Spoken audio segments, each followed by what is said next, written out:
Kabarsna kayalele ya kajinle kai kabapatam. Ki players kila yo benchna bon ki chance rewala kataru kila remda arlawe.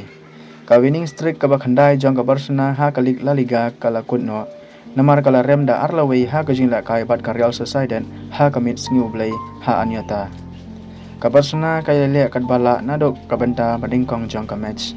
Kila bat ya kajinle kai. Kila penya state ya kabol bat kila shnaro bon ki chance. Upedri bat udani almo kila du yagi chance ki bashai bha ban tap goal. Hadian kata kawan gajing Kawai ka gol jong ka barka la pencet no namar ka fall. Ka gol jong ulamin nyamal la kentai no namar ka offside ka bajan Ka penalty ru la pendam hadian bala cek bha ha ka video recording.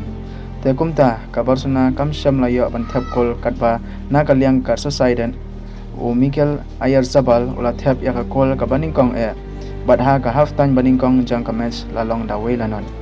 Ha ka benta ka baar ka Barcelona kala beteng bantur sakman. Hari goalkeeper jang ka Real Sociedad Alex Romero oleh lek kai bah bat ulio ban save push sibun tiligi goal ki bawan na ka liang ka Barcelona.